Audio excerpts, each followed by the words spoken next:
안녕하세요. 정신건강의학과 전문의 최명기입니다. 오늘은 우리 청소년들, 우리 아이들의 정신건강에 대해서 살펴보겠습니다. 그러면서 조금 어두운 주제이지만 청소년들이 극단적인 선택을 하는 것에 대해서도 얘기해 보고자 합니다. 아마 강연 시간은 35분쯤 될 거고요. 나머지 15분은 우리 올려주신 글 중에 가장 오늘의 주제와 맞는 글들을 갖다 선택해서 제가 질문에 답을 해드리도록 하겠습니다. 자, 우리 청소년들이 많이 괴로워하는 정신건강의학과의 질환은 혹은 문제는 이렇게 한번 생각해 볼 수 있는 것 같아요. 가장 많이 접하게 되는 거는 사실 우울증입니다. 그러나 뒤에 반복돼서 말씀드리겠지만요. 우울증은 번역이 잘못됐어요. 영어로 디프레션이기 때문에 푹 꺼져서 아무것도 못하는 게 우울증이거든요. 그런데 한국말로 우울증이라고 하다가 보니까 우리는 아이가 힘들어도 우울증이라는 생각을 못하게 되지요. 그리고 또 아이가 우울증인데 부모님들이 눈치 못 채는 이유는 뒤에 또 자세히 말씀드리겠습니다. 그래서 안 그러던 아이가 갑자기 네, 우리 많이 방송에서 하는 말로 방송 상태가 고르지 않아서 진짜 죄송합니다. 불안장애도 아이들을 많이 힘들게 하는데요. 아이들이 많이 겪게 되는 불안장애는 일단 발표 불안이 있습니다. 진짜 수행평가는 우리들의 다각적인 학생들의 수업을 위해서 꼭 필요하지만 발표 불안이 있는 아이들은 수행평가 때문에 학교를 다녀야 되나 말아야 되나 고민하기도 합니다. 어떤 아이들은 시험을 치는데요. 혼자서 토플이나 그런 걸 칠 때는 너무 시험을 잘 봐요. 다른 아이들이 많을 때 시험을 치면은 너무너무 시험을 못 봅니다. 그리고 불안장애에 속하는 것 중에 우리가 또 잊지 말아야 될 거는 강박증입니다. 강박증이 있게 되면은요, 자꾸 손도 씻게 되고 엄청나게 확인하게 되고 머릿속에는 내가 원치 않는 생각들이 막 쏟아지는데 그 생각을 누구한테 얘기하면은 남들이 뭐라고 할까봐 얘기하지도 못하고 끙끙 앓기도 하지요. 사회불안은 우리 아이들이 다른 사람들이랑 있으면 어색한 거예요. 그래서 사회불안이 있는 아이들은 서너 명쯤의 아주 친한 오래된 친구들이랑 있게 되는 거고 본인이랑 마음에 안 맞는 아이들이랑 어울려 다니게 되면은 무척 고통스러워요. 그런데 우리 중고등학교는 참 아이들이 4명씩 몰려다니는 걸 좋아해요. 그러다가 보니까 사회불안이 있는데도 불구하고 아이들이랑 어울려야 되겠다라고 생각하는 아이들은 억지로 그 4명 집단에 끼어서 어떻게든 해보려고 하다가 결과적으로 홀로 외톨이가 되는 수가 있지요. 그러면 굉장히 상처받기도 합니다. 조현병, 우리 얘기만 들어도 너무너무 무섭지요. 혼자서 이렇게 얘기하는 것 같은데 자세히 들어보면 누군가 대화를 하기도 하고 온 반의 아이들이 전부 다 이상하게 자신을 괴롭히고 모든 사람들이 괴롭힌다고 해서 그게 진짜라고 생각하고 부모님이 전부 다 알아보니까 왠지 이상해서 망상이 아닌가 걱정하게 되는 경우도 있습니다. 그러나 청소년 조현병은 굉장히 드문 예가 되고요. 또 요새 현대 정신의학에서는요, 단지 망상이나 환청이 있다는 것만으로 조현병이다 그렇게 얘기하지는 않게 돼요. 어떤 학생이 이제 우울증은 6개월에서 1년 있으면 저절로 낫기도 하거든요. 그렇게 일정 주기만 환청이나 망상이 있다가 3, 4년 괜찮다가 또 환청이나 망상이 있다가 그러면은 그때는 조현병이 아니라 우울증인데 환청이나 망상을 동반할 수도 있습니다. 자, 요새 많은 분들이 얘기하시는 ADHD가 있습니다. 우리는 ADHD 하게 되면은요, 무조건 장난을 많이 치고 앉아있지도 못하고 그래야만 된다고 생각해요. 그러나 장난을 많이 치고 앉아있지도 못하고 그러는 양상은 초등학교 5학년 정도 되면 많이 사라집니다. 그래서 초등학교 5학년에서 중학교 2학년 사이에 학교에서 더 이상 행동 문제로 선생님들이 전화를 안 하게 되면은 많은 분들이 약을 중단하지요. 저는 중단하는 건 나쁘지 않다고 생각합니다. 그러나 여전히 학습에는 어려움이 있거든요. 그래서 저는 만약에 우리 아이한테 맞는 학습을 갖다 인정해 줄 수 있다 그러면은 저는 역시 약을 먹지 않는 쪽을 저도 권해드리는 경우도 많습니다. 그러나 부모님들은 참 양가적이에요. 빨리 약을 안 먹고 아이가 집중을 못하면 아이의 성적이 안 좋아도 네가 집중을 못하는구나 라고 이해해 줘야 되는데 약은 안 먹으면서도 집중을 못한다고 야단을 치게 되지요. 그러다가 보면은 아이가 무척 힘들어지게 돼요. 그러나 사실 길게 보면 걱정하실 필요가 없어요. ADHD에서 저에게 중간에 잠시 쉬면서 생각할 시간을 주기 위해서 오늘 방송 상태가 평소와 다른 것 같습니다. 게임은 그렇습니다. 우리 아이가 늦게까지 공부하고 들어오면은 부모님들은 일찍 자기를 원해요. 그러나 아이들은 하루 종일 앉아서 있었기 때문에요. 예를 들어서 아침 9시부터 밤 9시까지 학원에 있고 내내 앉아 있었으면은 당연히 10시간을 넘게 앉아 있지요. 그러면은 아이들은 10시간이 있었으니까 두세 시간은 그냥 아무것도 하지 않고 게임도 하고 머리도 비워야지 하루를 산 것 같아요. 그러다가 보니까 부모님들이 보기에는 다 게임 중독이고요.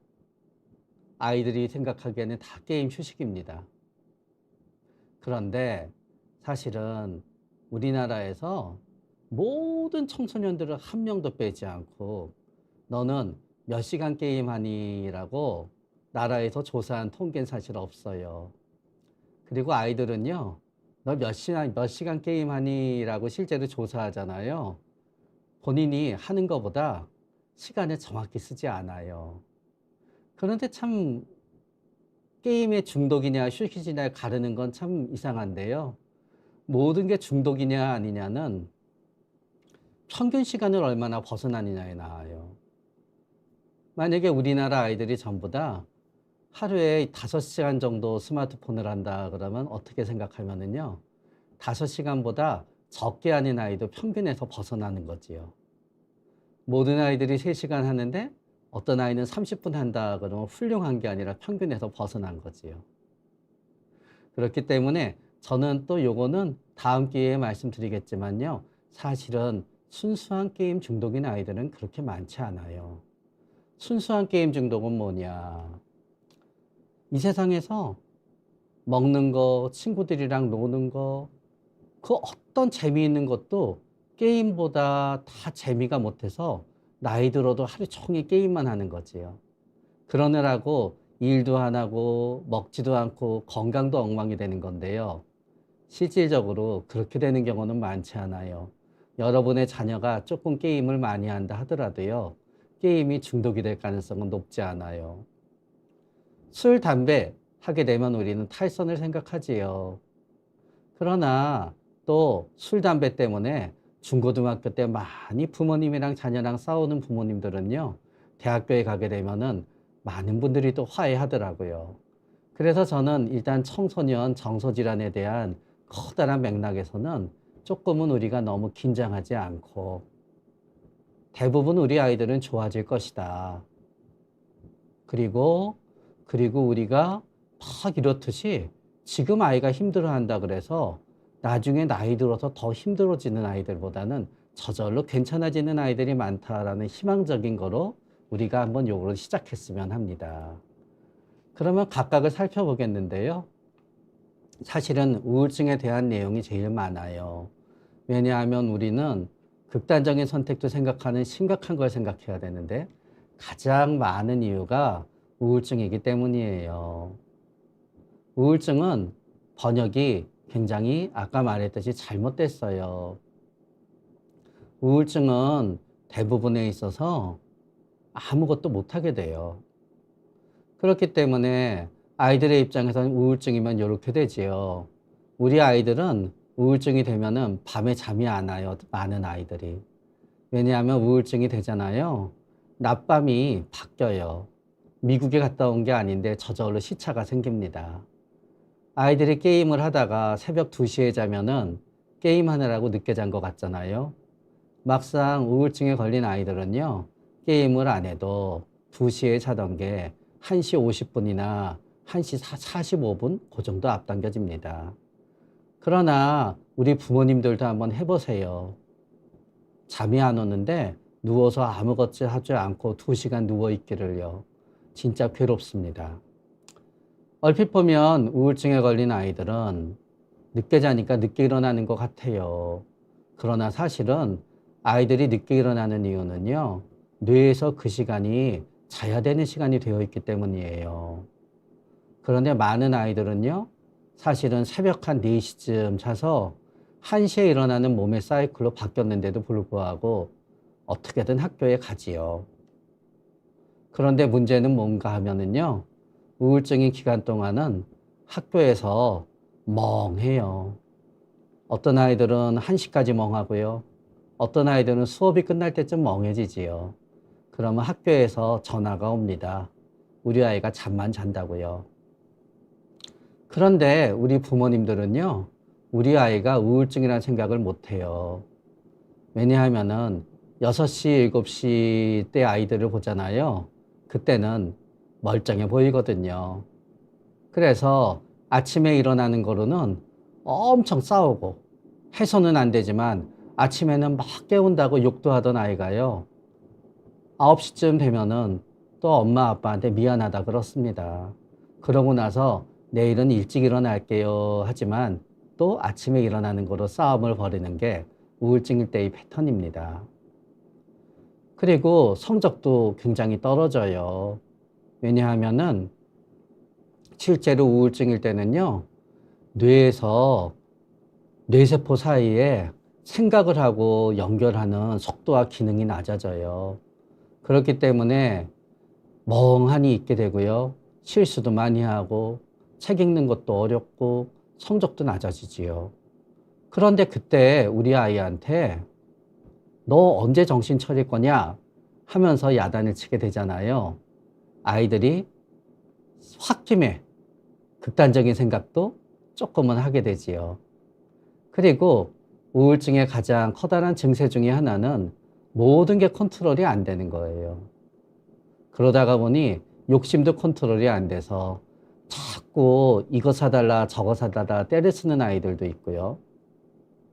감정이 컨트롤 안 되기 때문에 갑자기 이유 없이 화를 내는 아이들도 있습니다.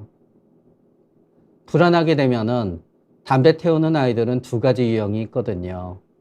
혼자 태우는 아이가 있고요. 꼭 친구들이랑 같이 담배 태우는 아이들이 있어요. 혼자서 태우는 아이들을 보면은 우울증일 때 불안해지고요. 불안하다가 보니까 담배를 피우면 불안이 낮아지게 되는 거예요. 그런데 또 그 담배 때문에 야단을 맞게 되면은요, 또 한번 아이들은 욱하는 생각이 들지요. 그리고 우울증일 때는 어떤 아이들은요, 엄마가 주던 하루 세끼 밥맛이 하나도 없어져요. 밥은 도저히 먹지 못해요. 그래서 하루 세끼를 갖다 밤에 배달 음식 한 끼로 먹게 되지요. 부모님들은 또 그걸 보면은 화가 나지요. 그래서 생각합니다. 네가 이렇게 몸에 안 좋은 것만 먹으니까 밥을 안 먹잖아. 그러나 사실은 아닙니다. 아이들은 그 몸에 안 좋은 음식을 못 먹으면은 견디지 못하는 거예요.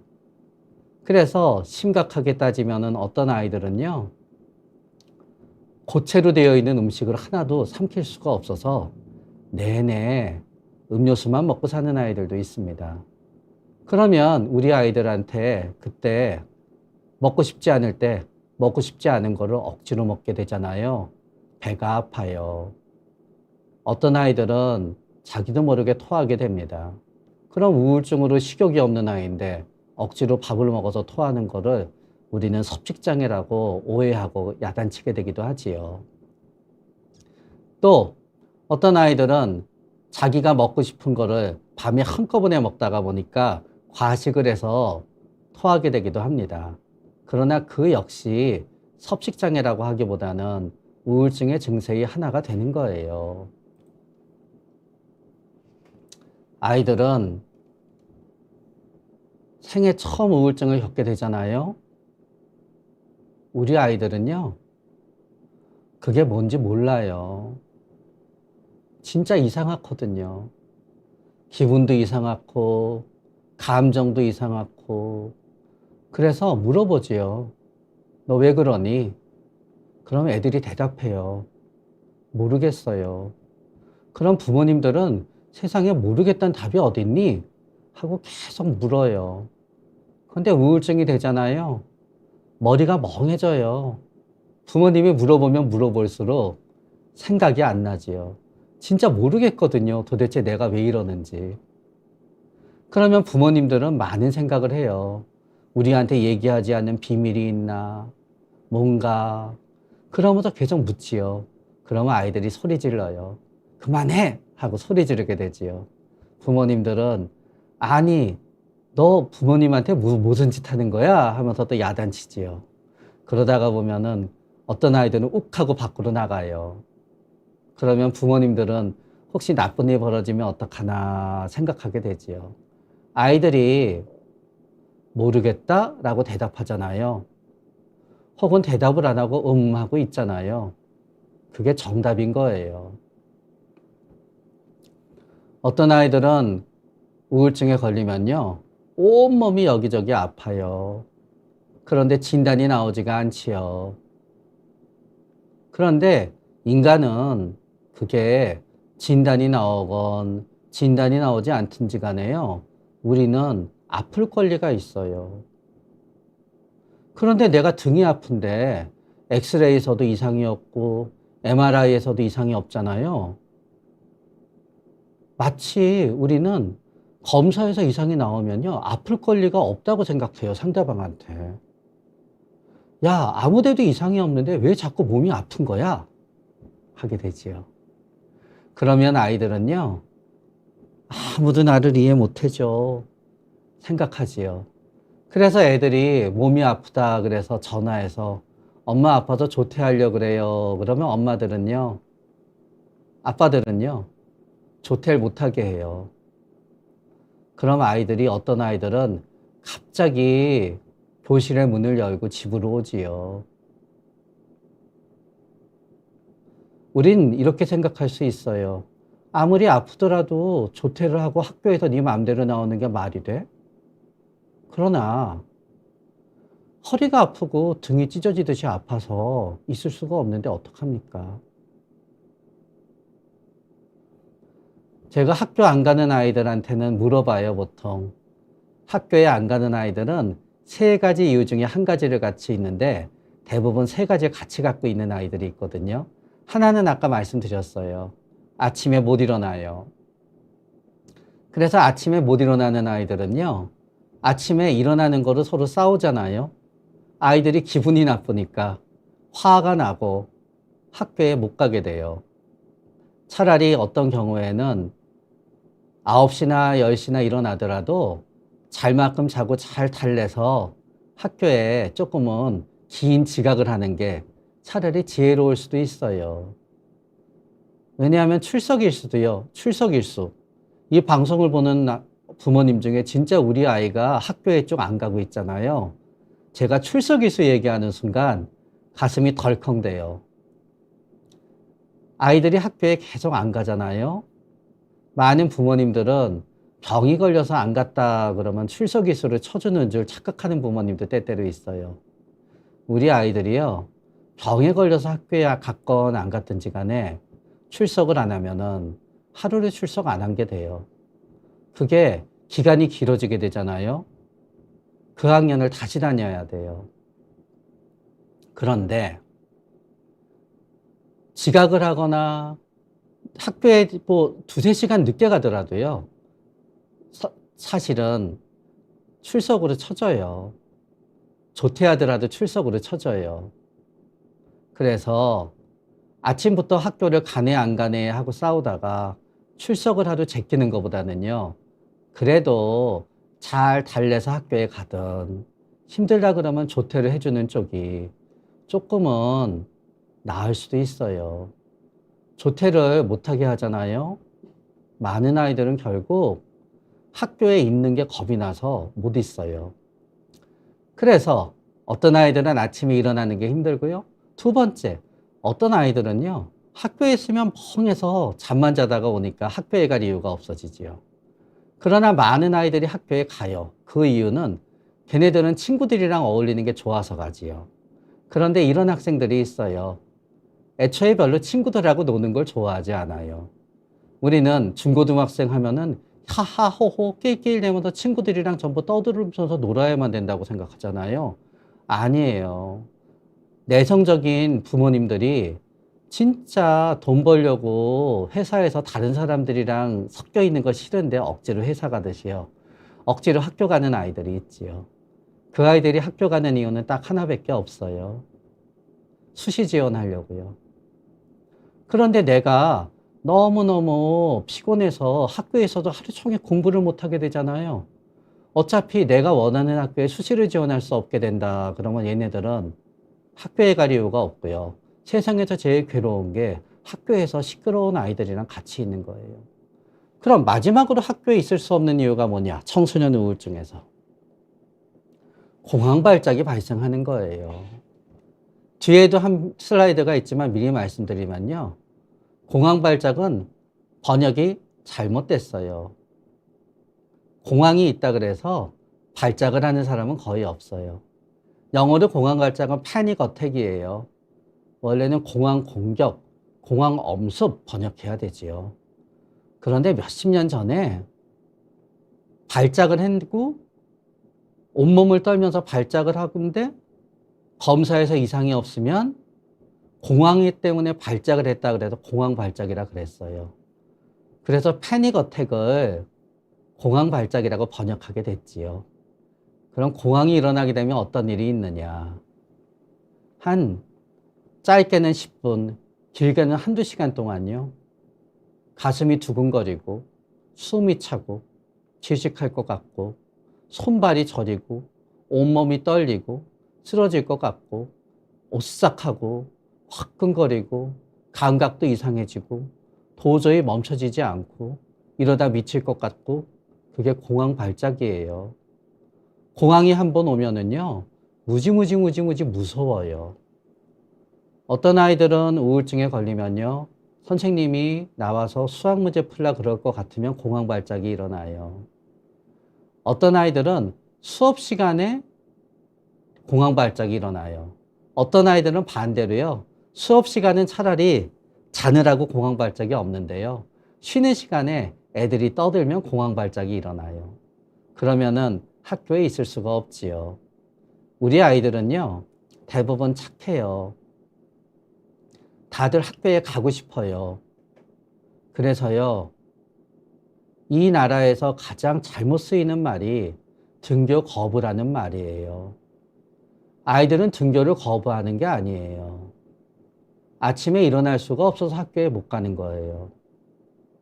학교에 가 있는데 멍하고 수업도 안 들어온다고 선생님한테 존다고 계속 야단만 맞으니까요. 학교에 있는 의미가 없기 때문에 학교에 가지 못하게 되는 거예요. 세 번째는 거기다가 공황 발작이 있으면은 학교에 있으면 공황 발작으로 죽을 것처럼 괴로워서 못 가는 거지요. 아이들이 등교 거부를 하는 게 아니라 학교에 가지 못한다는 것을 이해하지 못하고 등교 거부라고 생각해서 학교는 무조건 지구가 멸망해도 학교에 가야 되라고 밀어붙이잖아요. 어떤 아이들은 학교에 가는 게 무서워서 극단적인 선택을 합니다. 학교에 억지로 가는 것과 아이가 목숨을 유지하는 것 사이에 뭐가 중요합니까?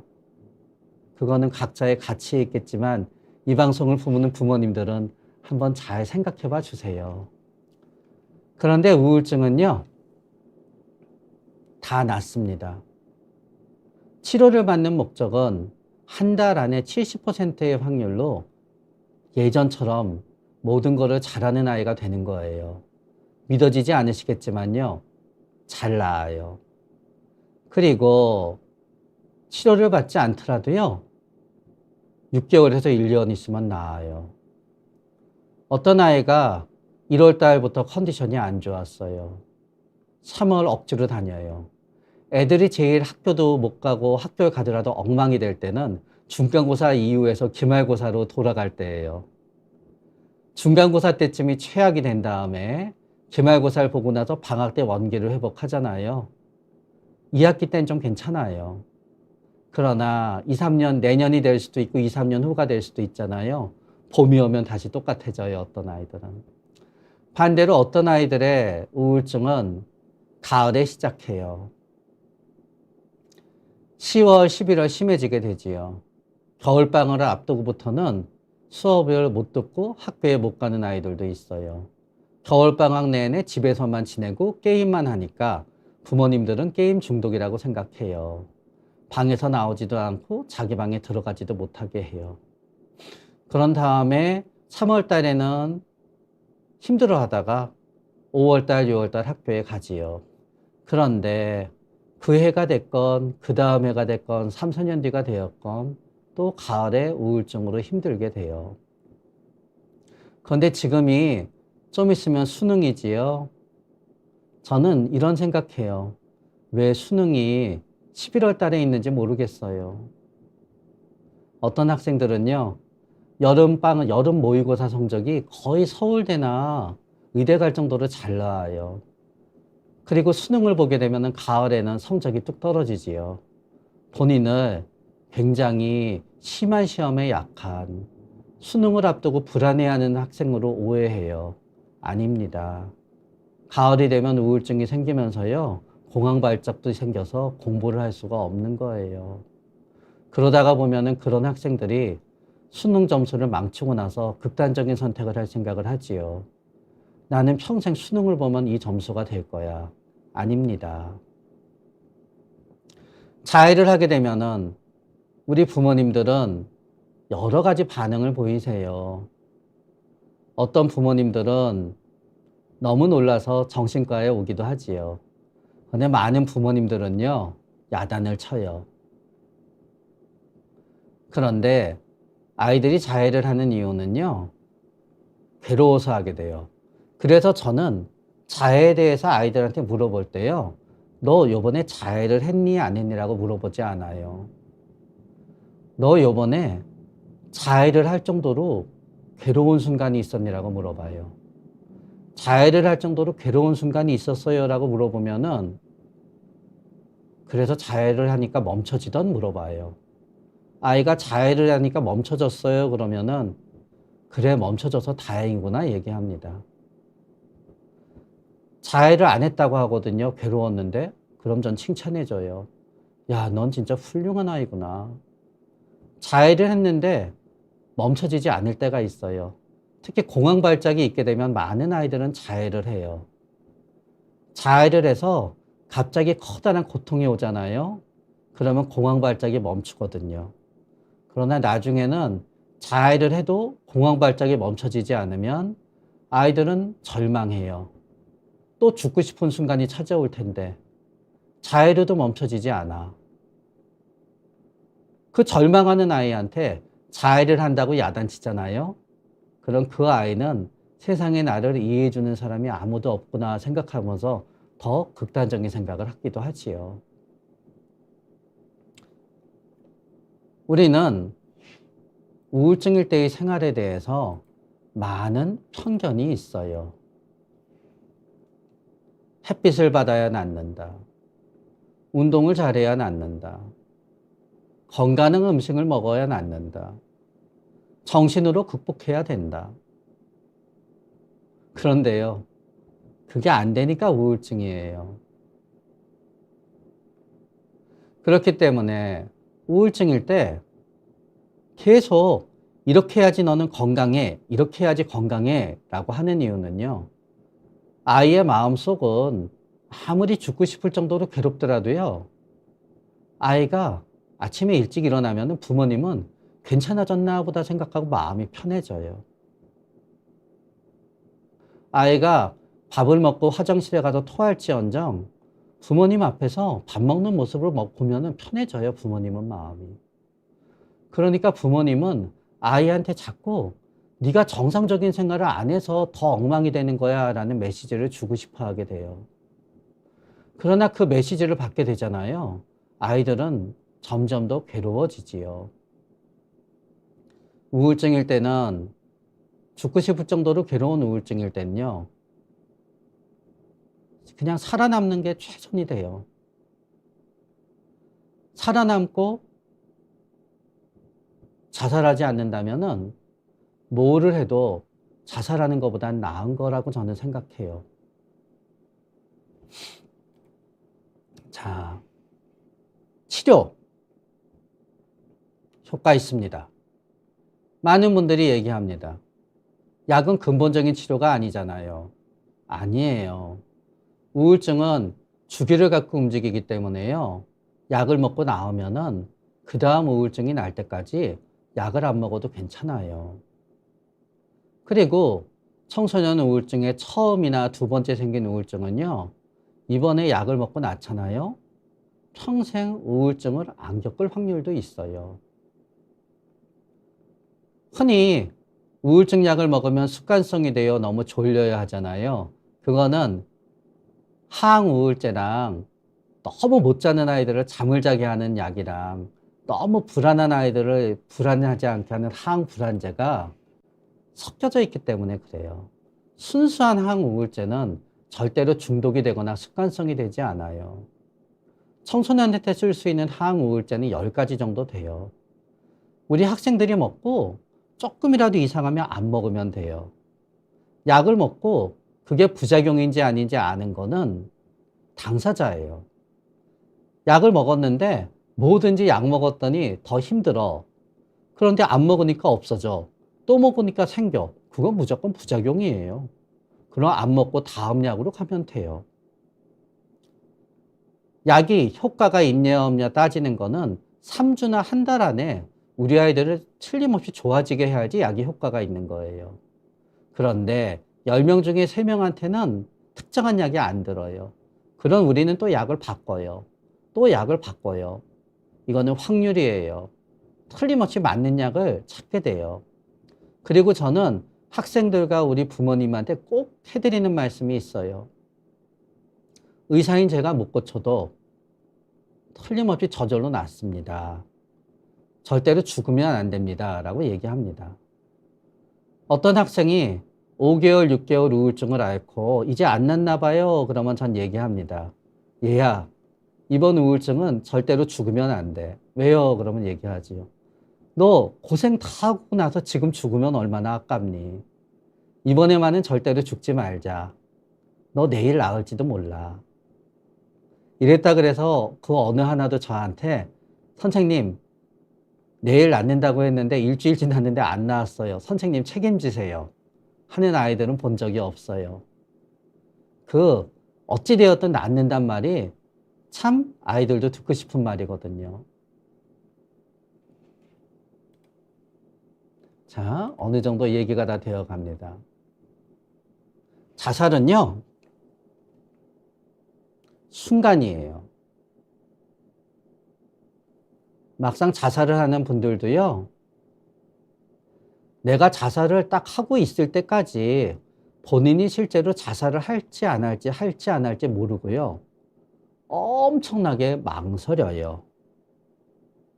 그런데 많은 사람들은요, 진짜 멍하고요. 도저히 견딜 수 없는 죽음밖에 해결할 수밖에 없는 순간이 찾아와요. 스마트폰 보고 아이들이 막 우울증 걸린 아이들이 새벽 4시까지 게임하면 재밌어서 하는 것 같지요? 그 아이들도요, 2, 3시 넘어가면 재미없어요. 그냥 살아남으려고 하는 거예요. 그런데 그러다가 게임도 못하고 멍해지는 순간이 있지요. 그때가 위험한 순간이에요. 그때 극단적인 선택을 하면 어떨까라는 게 넘어가고 머리가 텅 비면서 잘못된 결정을 하게 되지요. 가슴이 두근거리고 숨이 막히고 죽을 것 같은데 이게 영원히 될 것 같고 오늘은 유난히 멈추지 않고 괴로울 때 또 생각하게 되지요. 그런데 가끔 이런 아이들이 있어요. 공황 발작이 있잖아요. 자꾸 화를 내요. 왜냐하면 우리가 엄청 화가 나잖아요. 그럴 때 보세요. 가슴이 두근거리죠. 숨이 차서 씩씩대지요. 손발이 저리지요. 부들부들 떨지요. 엄청 화가 나 있을 때랑 공황 발작일 때는요, 몸의 상태가 비슷해요. 그러니까 공황 발작이 있을 때요, 우울증인 분이 공황 발작이 툭 건드리잖아요. 엄청 폭발해요. 그런데 그때 야단치고, 그래서는 안 되지만, 이게 무슨 짓이야 하고 소리 지르거나 아이를 잡거나 때리잖아요. 그때 어떤 아이들은 그냥 베란다로 뛰어가요. 그래서 잘 참아야 돼요, 부모님은. 우울증이 걸리고 아무것도 못하고 자존감도 엄청 낮아져 있어요. 그러다가 보면은 불평불만밖에 없지요. 근데 우리 아이가 저기 친구한테 화내고 불평불만을 터뜨리고 화풀이를 해봐요. 누가 받아줄까요? 길 가는 사람한테 하면 받아줄까요? 부모님한테 할 수밖에 없지요. 우리 부모님들은요, 내가 원하는 형태로 적극적으로 도움을 주기를 원해요. 어느 부모님도 그냥 아무 이유 없이 아이한테 그냥 아이의 괴로움인데 그래 죽는 것보다는 그냥 엄마 아빠를 욕해 하고 아이들한테 욕먹고 감정 착취를 당하는 식으로 아이한테 도움이 되고자 원하는 부모님은 한 분도 없어요. 한 분도 없어요. 그러나 아이한테 좋은 얘기를 해주는 거, 아이랑 웃는 거, 아이의 친구도 아이한테 다 해줄 수 있어요. 그러나 이 세상에서 부모밖에 못 해주는 게 있어요. 아무 이유 없이 비난당하고 욕먹고 아이의 화풀이 대상이 되어주는 거예요. 많은 아이들은요, 어떤 아이들은 우울증에 걸리잖아요. 아무하고도 얘기하고 싶지가 않아요. 집에 오면. 왜 그러냐? 학교에서 엄청나게 많은 아이들이랑 있었던 것 자체가 최고의 고통인 거예요.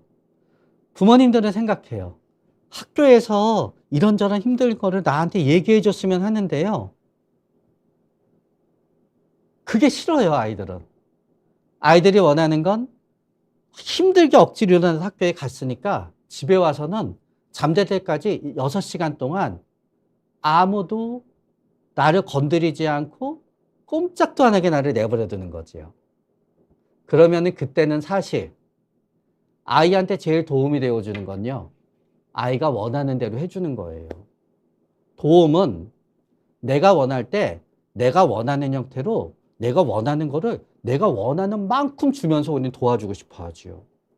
그러나 도움은 상대방이 원할 때 상대방이 원하는 형태로 상대방이 원하는 거를 원하는 만큼 해주는 게 도움이에요. 그런데 상대방이 원하는 게 제발 나를 가만히 내버려 두세요. 제발 나한테 한마디도 얘기하지 마세요. 제발 내가 어떤지 나한테 물어보지 마세요. 그러면 전 할 말이 없어요. 저한테 뭔가를 물어봤을 때는 5분이건 10분이건 저를 다그치지 않고 아무 말 하지 않고 제가 말할 때까지 기다려 주세요. 이 아이들이 많아요. 그거를 해주지 않잖아요. 그러면은 아이들은 집에 있는 게 불편해져요. 이 세상에서 아이들이 우울증에 걸렸을 때 쉴 곳은 내 방밖에 없는데 그 방에 계속 누군가 와서 참견하고 잔소리하고 힘든 거를 얘기해 보라 그러고 그러잖아요. 그러면요, 아이들은 집에 있을 수 없지요. 그러면 그 아이가 집을 나가는 거고요. 그거를 우리는 때로는 가출이라고 부르게 되는 거예요. 그렇기 때문에 우리는 항상 상대방이 편하게 도움을 줘야 되는 거예요. 상대방이 원하는 게 내가 말 걸지 않는 거면은요, 말 걸지 않는 게 그 사람한테 원하는 거를 해주는 거예요. 자, ADHD에 대한 얘기는 나중에 이렇게 하겠습니다. 여러분, 오늘의 주제는 아무래도 청소년 우울증에 관계된 주제예요. 그래서 남은 시간 제가 질문을 받는 거는 가급적 오늘은 어쩔 수 없이 오늘의 주제에 맞는 질문을 제가 답변할 수밖에 없어요. 그래서 청소년 우울증과 가장 관계가 있는 질문을 한번 제가 해드리면요. 우울증이 있는 사람을 낫게 도와주고 옆에서 말도 많이 해주고 먼저 말을 걸어오기를 기다리는데 당사자가 우울감에 빠지려고 하면 주변인은 뭐를 해줘야 되나요? 당사자가 원하는 걸 해줘야지요. 우리 아이들은 먹고 싶은 게 있어요. 그런데 우리 아이는 새벽에만 입맛이 있어요. 그러면 그 먹고 싶은 걸 해서 아이가 먹을 수 있게 놔주면은 그게 우리 아이한테 자꾸 말로 뭐를 해주겠다는 것보다 낫지요. 아이가 학교에서 너무너무 힘들어 하면은요, 학교 가는 게 힘들다는 거를 당연히 인정해 주는 게 낫지요. 사람들이 말을 안 하는 이유는 아이들은 다 예상을 해요. 내가 이런 말을 하면은 엄마는 괜찮아라고 얘기하겠지. 그러면 엄마의 괜찮아라는 얘기를 받아들이면 난 또 괜찮은 척 해야지. 결국은 말을 걸어오지 않는다는 얘기는요, 내가 하는 말이 상대방한테 고통을 주고 있다는 거예요. 그렇기 때문에 말을 걸어서 도움을 주는 게 아니라 침묵으로 기다려주면서 도움을 주는 게 나을 수도 있어요.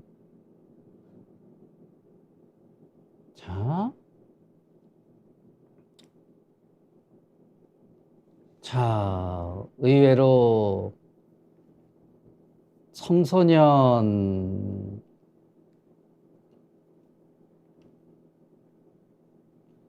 네.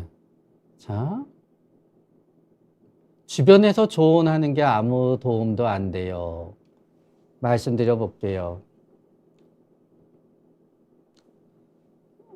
주변에서는요, 도움을 주려고 해요. 이렇게 해라. 저렇게 해라. 이렇게 해보면 어떠니? 저렇게 해보면 어떠니? 그런데 심한 우울증은 어떤 상태인가 하면은요, 자동차로 비유를 들면은 기름이 다 떨어져 있는 거예요. 실제로 에너지가 하나도 없지요.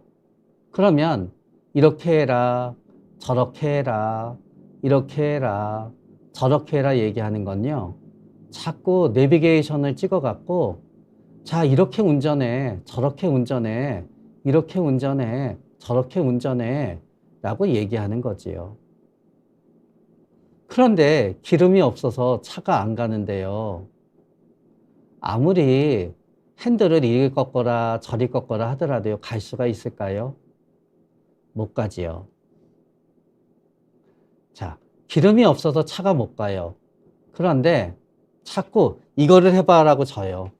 그거는 안 그래도 기름이 떨어진 차에 자꾸 무게를 하중을 주는 거예요.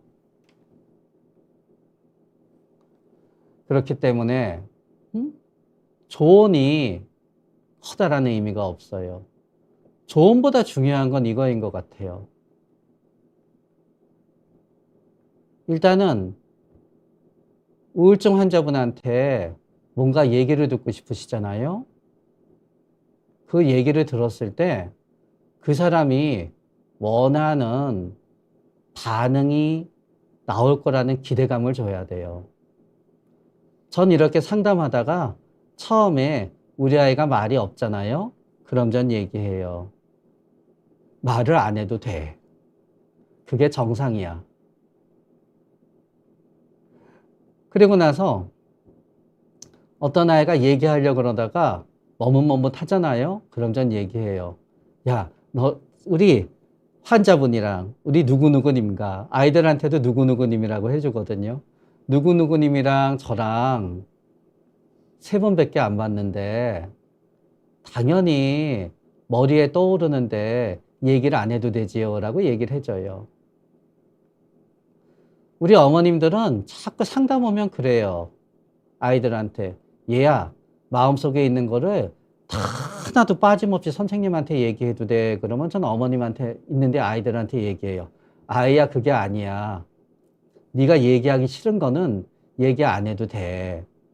네 생각에 내가 얘기해도 될 만한 사람이란 생각이 들면은 그때 얘기해도 돼.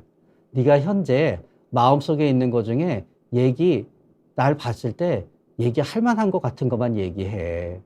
네가 얘기했는데 내가 이해하지 못할 거라고 생각하는 거는 오늘 너는 얘기 안 해도 돼. 그러면은 오히려 아이들은 더 많은 얘기를 하더라고요. 게임. 맞습니다. 게임은 얼핏 생각하다가 보면은 게임 때문에 아이들이 우울증이 된다고 생각하는 분들이 많아요. 게임 때문에 수면 시간이 망가지고, 게임을 하느라고 공부를 안 하고, 의욕이 떨어지고, 그리고 많은 부모님들은요, 아이들이 게임을 하고 있으니까 우울증이 아니라고 생각하게 돼요. 근데 많은 아이들이 우울증에 걸리면은 드립다 게임만 하게 되는 이유는 첫째는 게임을 제외한 나머지를 할 수가 없게 돼요. 책을 읽을 수도 없고요. 재밌는 게 하나도 없어요. 그러다가 보니까 게임만 하게 되지요. 그런 다음에 게임을 하게 되면은요, 그 밤늦게 우울증이건 다른 이유건 잠을 못 자는 다른 아이들이랑요, 많은 아이들은 게임을 하면서 그나마 소통을 해요. 옛날에는 온라인상의 소통 때문에 오프라인상에서 소통을 하지 않고 문제가 된다는 얘기를 많이 했어요. 근데 요새 보잖아요. 막 게임 많이 하고 게임하면서 채팅 많이 하는 애들을 보면은요, 친구들도 많아요. 보통은 오프라인의 친구들이 같이 모여서 게임을 하는 경우가 많지요. 그래서 어떤 아이는 심한 우울증으로 학교에 안 가게 되잖아요. 학교의 친구들을 접할 수 있는 순간이 밤에 게임할 때만 학교에서 과거의 친구들을 접할 수가 있어요. 그리고 공황 발작이 일어날까 무서워서 밖에는 못 나가고요. 그러니까 이런 아이들한테는 게임이 꼭 나쁜 역할만 하는 것은 아니지요. 그렇기 때문에 원래 게임을 안 하고 다른 거를 많이 하던 우리 아이가 게임이 아닌 다른 거를 갖다 할 수 있게끔 도와주는 게 우리의 역할이지, 게임밖에 할 수 없는 아이한테 게임을 뺏어버리면요, 밤새 극단적인 선택에 대한 생각을 반복하게 될 수도 있습니다. 그리고 우울증으로 게임하는 아이들한테 스마트폰을 뺏건 컴퓨터를 뺏었을 때 성공하는 부모님들을 솔직히 본 적이 없습니다. 결국은 우리 아이가 갖고 있는 필사적인 살아남고자 하는 마음이 스마트폰과 PC를 도로 가져가게 합니다. 그래서 뺏고 주고를 하면서 점점 관계만 더 나빠지지요. 그렇기 때문에 게임을 하지 않기 위해서, 게임을 못하게 하려고 스마트폰이나 노트북이나 아니면은 패드를 뺐을 때는 진짜 심사숙고를 하셔야만 됩니다. 그리고 마지막으로 이 말씀 드리고 싶습니다. 많은 아이들은 힘들 때 진짜 큰일이 벌어질 때까지 아이들한테 얘기하지 않습니다. 그런 많은 부모님들은 죄책감을 가집니다. 그러나 그거는 꼭 부모님의 탓만은 아닙니다. 우울증에 걸리게 되면은요, 아무도 나를 도와주지 못할 거라고 생각하고요. 부모님한테 얘기를 해서 부모님이 걱정하고 뭔가를 하는 것 자체가 귀찮아져요, 생각만 해도. 그렇기 때문에 우리 아이가 이 지경에 이르렀다는 거를 몰랐다는 거, 자꾸 사회나 텔레비나 많은 심리학자들이나 상담하시는 분들은요, 부모님의 관심이 부족해서라면서 부모님한테 책임을 전가하는데요. 그렇진 않습니다. 부모님들도 최선을 다하고 있습니다. 그리고 혹시 진짜 슬픈 일을 겪은 분들이 이 방송을 보고 계셨다 그러면요, 부모님의 탓만은 아니라는 거, 또 이 방송을 보는 부모님들이 우리 아이가 우울증으로 학교에 안 가거나 우울증으로 인해서 학교를 자퇴하거나